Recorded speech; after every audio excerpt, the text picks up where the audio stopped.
kami memiliki bukti waktu jatuh langsung pakai pesawat Garuda, yaitu tiketnya ada, nanti bisa dilakukan juga. Dibawa tanggal itu juga masuk ke rumah sakit Sumber Waras. Jadi tidak kita bilang sewenang-wenang dilantarkan, tidak Pak. Sampai akhirnya yaitu terapi ada juga puluhan juta terapinya. Jadi 3 rumah sakit, ada dokternya datang ke rumah. Dibawa ke Jakarta dan mendapat penanganan operasi. Itu saya tidak menyangkal ya. Memang betul mereka membawa saya ke rumah. Akhirnya saya dibawa ke Jakarta untuk dioperasi. Tulang pinggang saya patah ternyata. Sebenarnya patah kan harusnya kan segera ya, tapi itu emang saya karena saya sempat menunggu 1 malam itu mungkin menurut teman saya itu dokter bilangnya sumsumnya kering. Sahabat Kompas TV, di balik gemerlap panggung sirkus terdapat kisah pilu yang saat ini viral. Kisah ini diungkapkan dari mantan pemain sirkus di Taman Safari. Bagaimana kisahnya? Saat ini Kari sudah bersama Ibu Ida, salah satu mantan pemain Oriental Sirkus Indonesia di Taman Safari. Ibu Ida, bisa ceritakan awal mula masuk ke dunia sirkus? Selamat pagi Mbak.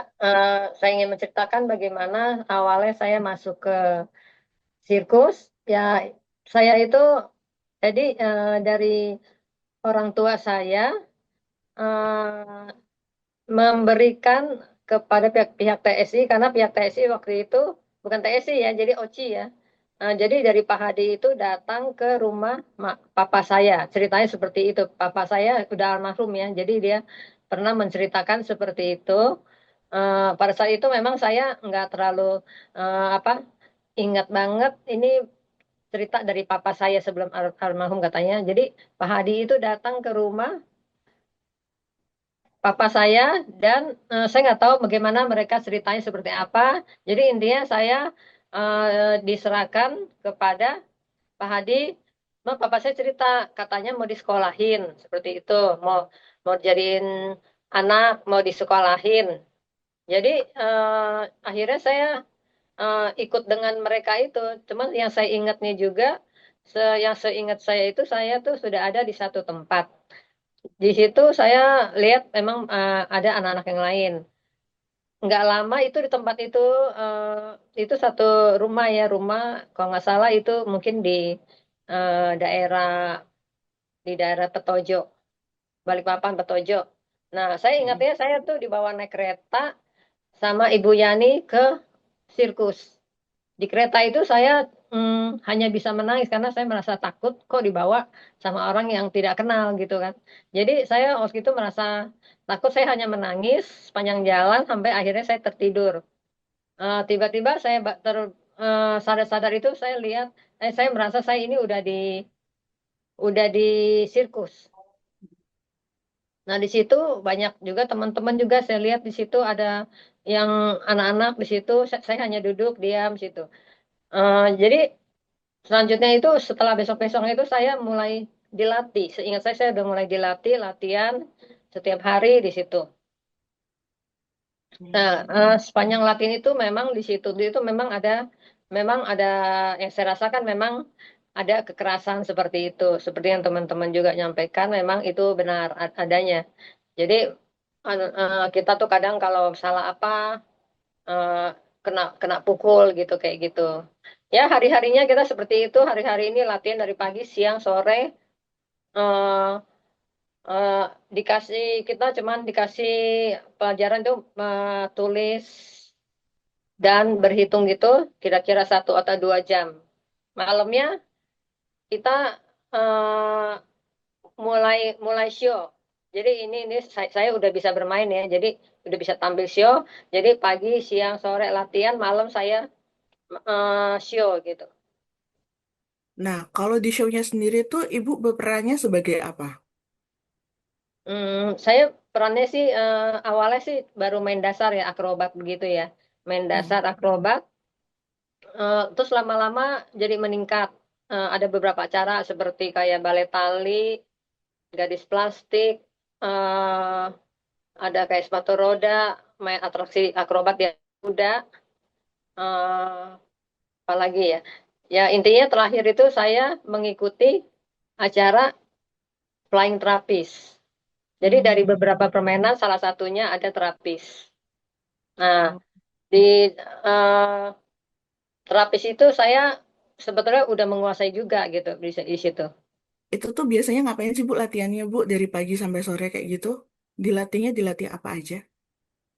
Macam-macam kayak garis plastik, kayak di apa handstand itu dasar-dasarnya handstand gitu yang tangan di bawah kaki di atas. Terus Mm-mm. ada semacam apa? Terus ada garis plastik.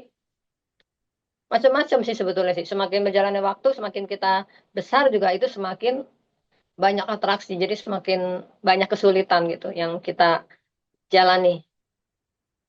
Nah, terus habis gitu Ibu pernah dapat libur atau liburnya di gimana tuh Bu pengaturannya? Ya, kalau soal libur sekali-sekali waktu kita kecil itu memang ada.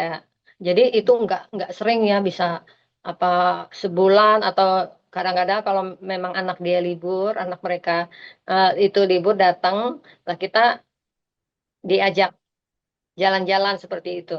Ada sekali-sekali memang ada. Dalam rentan 1 bulan itu bisa berapa kali diajak jalan-jalan Bu waktu kecilnya? Nggak tentu ya, kadang bisa 2 bulan sekali, sebulan sekali kagak tentu. Jadi nggak sering, jarang. Oh gitu. Terus habis gitu dari latihan, zaman latihan pertama kali masuk sekolah sampai Hmm. akhirnya masuk panggung itu berapa lama Bu waktu yang dibutuhkan dilatih kayak gitu? Kalau saya dulu itu kira-kira seminggu atau 2 minggu ya. Tapi awalnya cuman mainnya tuh yang di lantai. Jadi cuman handstand doang dipegangin, sekedar akrobat lantai aja. Itu awalnya seperti itu. Itu ya kurang lebih latihannya ya sekitar seminggu 2 minggu deh. Itu kalau nggak salah udah disuruh main. Gitu. Ya, Terus gimana boleh diceritakan nggak Bu bagaimana hingga akhirnya mengalami kelumpuhan yang sampai saat ini? ya. Jadi saya itu mengalami kondisi seperti sekarang ini di kursi roda ini. Saya dulu sebelumnya saya bermain terapis. Setelah itu tahun 89 saya main terapis yang sebetulnya memang itu belum harus dimainkan. Karena waktu itu kayak cara baru ya. Tapi waktu itu karena kondisinya rame, ada tamu, jadi kita disuruh main dan kita juga nggak berani untuk melawan istilahnya, disuruh main oleh Pak Jansen itu.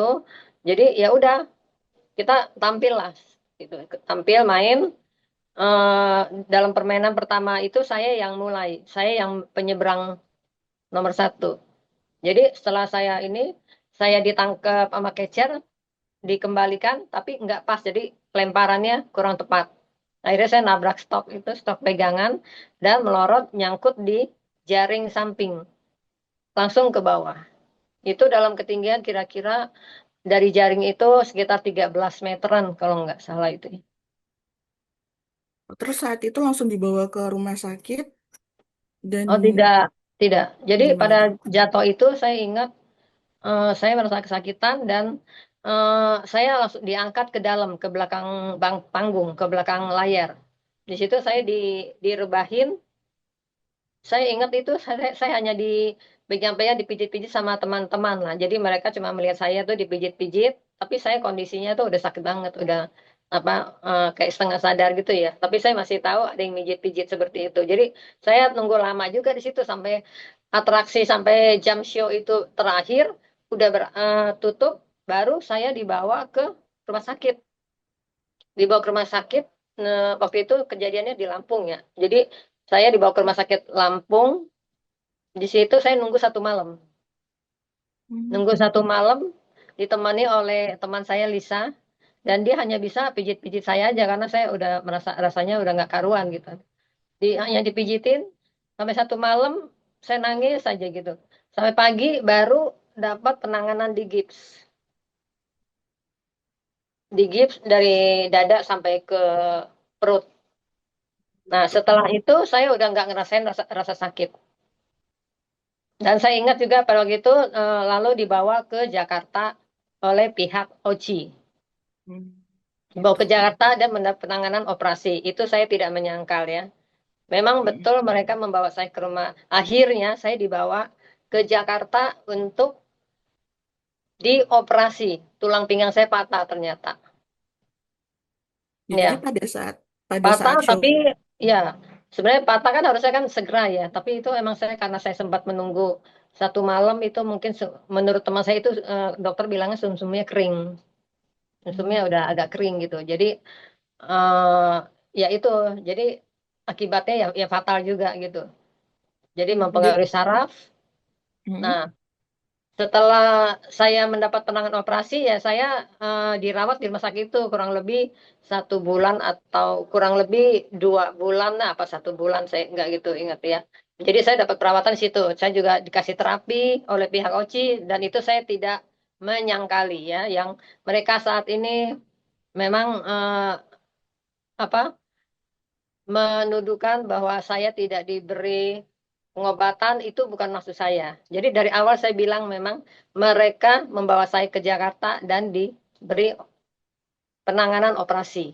Pada saat di Lampung itu, berarti kalau seandainya grup OCI itu ke Lampung atau ke Surabaya kayak gitu tuh, nggak ada tim medisnya atau gimana, Bu? Nah itu, ya saya rasa itu memang saat itu emang tidak ada. Saya nggak tahu kenapa dari mereka tidak ada tim medis seperti itu. Yang jelas memang saya menunggu 1 malam di situ saya hanya merasa kesakitan dan hanya bisa nangis. Ditemani teman saya yang namanya Lisa. Saya hanya bisa Pimpinan, menangis. hmm, Ya udah saya intinya sekarang nggak bisa apa-apa kan.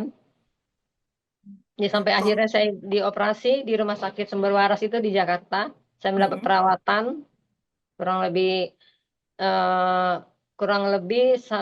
ya 2 bulan, kurang lebih 1 2 bulan gitu. Akhirnya saya dianjurkan untuk keluar rumah sakit. hmm. Dianggap saya walaupun saya masih ternyata saya ini mengalami kelumpuhan itu saya baru tahu. Nah, taunya itu dalam jarak waktu berapa tuh, Bu? Lama juga sih, selama sebulan itu rumah sakit saya juga belum tahu kelumpuhan itu kayak apa. Saya awalnya nggak tahu. Jadi saya tahunya saya lagi diobati aja gitu. Saya lagi perawatan aja seperti itu. Jadi saya baru tahu itu sekitar tahunya juga udah ini ya udah dibawa pulang. Terus orang-orang juga lihat ini kenapa kok di kursi roda. Saya juga nggak tahu kalau ini nih kasus kelumpuhan seperti itu saya juga belum ngerti. Saya tahunya saya masih diobatin dan belum sembuh gitu saya pikir. Seperti itu. Nah, setelah saya dianjurkan boleh pulang, saya dibawa ke Pondok Indah rumah pihak OCI.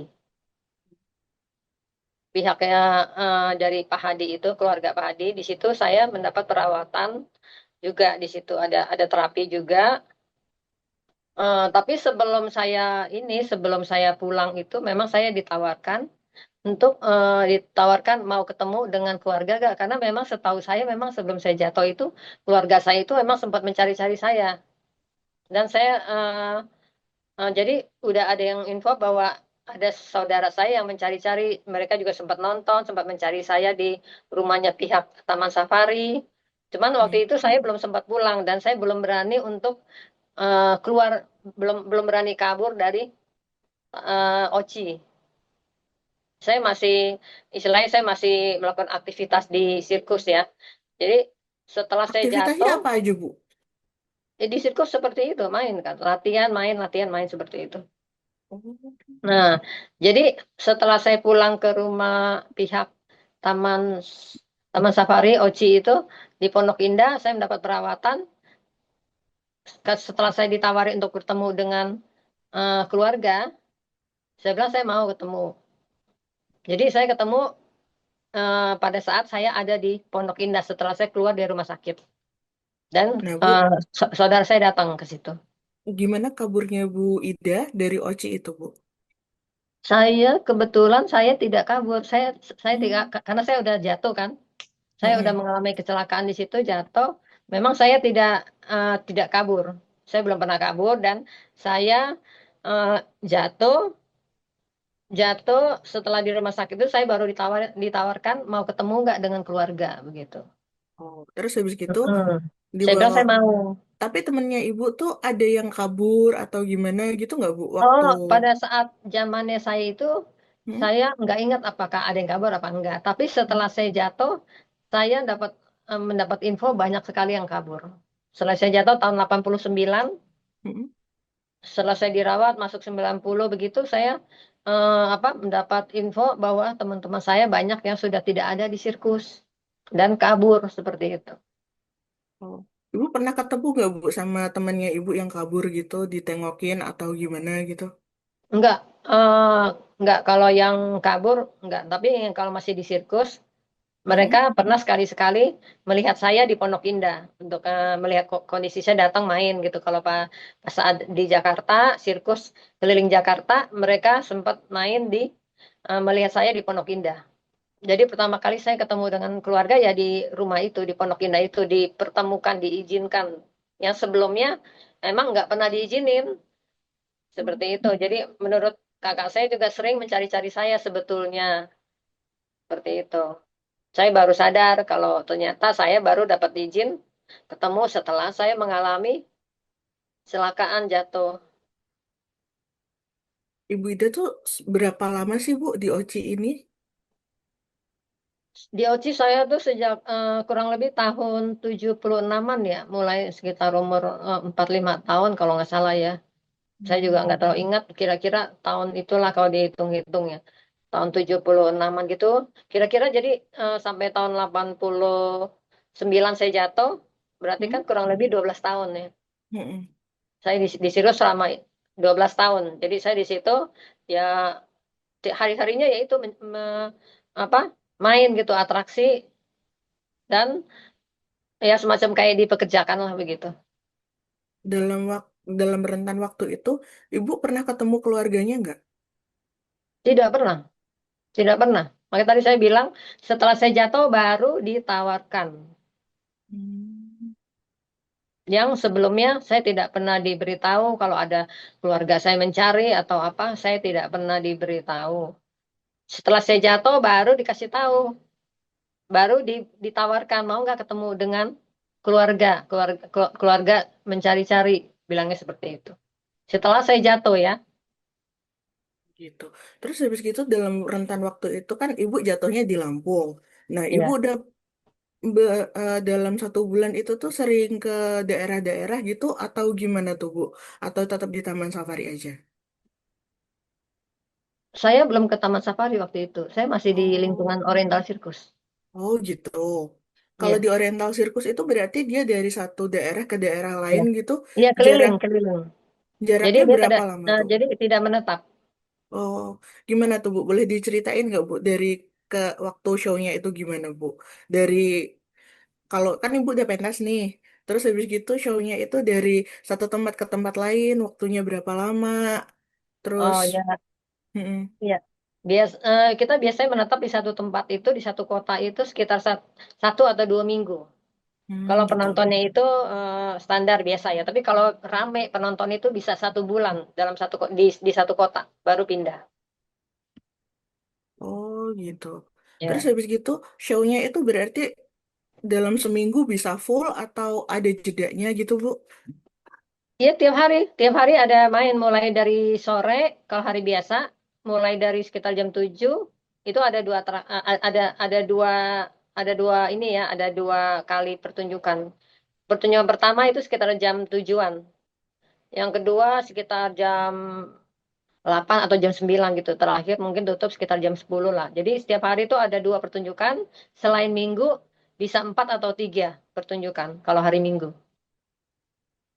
Jadi kalau hari Minggu tuh malah waktunya lebih lama ya Bu ya? Iya, karena hari libur kan. Kita Mm. tidak eh, nggak latihan tapi kita mengadakan pertunjukan dari pagi sekitar jam 10 kalau nggak salah mulai itu. Kalau rame ya siang itu bisa 2 kali pertunjukan dan sore sampai malam 2 kali itu kalau rame. Kalau standar biasa berarti 3 kali, siang, sore dan malam. Apakah sudah ada kelanjutan dari mediasi Bu? Kan terakhir kemarin ketemu DPR ya. Iya, Nah itu mediasinya udah dimediasi ketemu sama pihak Taman Safari atau gimana Bu? iya. Waktu di DPR 3 kita sempat dipertemukan dengan pihak OCI atau TSI dengan Pak Mm. Jansen. Kita sudah istilahnya sudah ada audiensi gitu. Tapi menurut saya itu saya dengan teman-teman merasa itu di situ kami kurang puas ya dengan hasilnya. Lalu kita juga sempat juga ke DPR Komisi 13. Nah, di situ ya kami merasa eh, lebih inilah lebih ada titik titik apa titik terang di situ. Jadi lebih merasa merasa lebih puas di situ seperti itu. Oh, titik terangnya gimana tuh, Bu? Ya, maksudnya dari pihak-pihak itu, jadi kita diberi kesempatan untuk apa? Menjelaskan dari tiap-tiap orang seperti itu, menjelaskan dari kondisi masing-masing korban dan dari pihak mereka juga sepertinya ada apa? Tanggapi dan ingin membantu secara hukum ataupun eh, untuk menyelesaikan masalah ini. Intinya kita merasa lebih puas lah di Komisi 13 itu. Bedanya di komisi yang sebelumnya dan komisi sekarang itu berarti Ya, itu Komisi 3 kita tidak banyak kesempatan untuk berbicara gitu. karena dibatasi waktu itu ya. Tapi kalau di Komisi 13 kita sempat sempat mengutarakan dari tiap-tiap korban dan tanggapan mereka ya cukup baik kalau menurut kami ya. Oh, gitu. Nah, terakhir nih, Bu, apa harapan Ibu ke depannya untuk kasus ini? Harapannya ya agar pihak OCI dan TSI ini dapat diadili sesuai perbuatan mereka yang sudah mereka lakukan kepada saya atau teman-teman. Misalnya, terutama kan soal asal-usul itu dulu saya juga nggak tahu. Teman-teman saat ini sampai sekarang juga nggak tahu asal-usul teman-teman mengenai kayak orang tuanya di mana, udah meninggal atau belum. Itu sampai saat ini mereka tidak memberi penjelasan. Selain saya juga dari OCI, saya juga pernah di TSI ya. Jadi Mm-mm. saya juga pernah juga dipekerjakan juga di Taman Safari Indonesia. Pada tahun 97 saya juga izin keluar setelah kasusnya Vivi. Saya izin keluar karena saya juga udah merasa nggak nyaman di situ. Saya juga karena saya mengikuti kasus Vivi, akhirnya saya juga pernah. Jadi saya juga sempat kena marah. Akhirnya saya nggak nyaman. Saya izin keluar dari Taman Safari.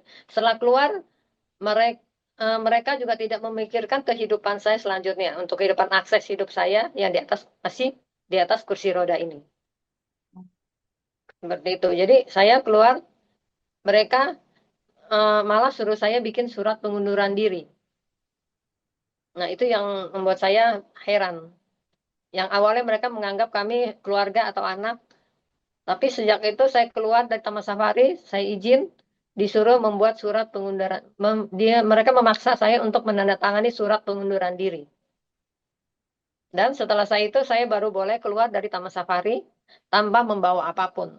Mengingat saya juga selama ini tidak diasuransikan dan mereka tidak memikirkan akses kehidupan saya selanjutnya di luar. Demikian gitu. Oh, jadi itu ya, Bu, ya, harapan ke depannya Ibu dan Ibu Ya, harapan memperjuangkan kedepannya itu agar mereka haknya bisa Ibu gitu diadili ya. sesuai Iya. perbuatan mereka juga dan dapat memenuhi, istilahnya memenuhi segala hak-hak yang harus kami terima. Selain mereka juga harus diadili ya, karena sampai saat ini baik teman-teman saya juga banyak yang nggak tahu orang tuanya di mana. Mereka harus Jadi, bisa menyelesaikan masalah semuanya itu.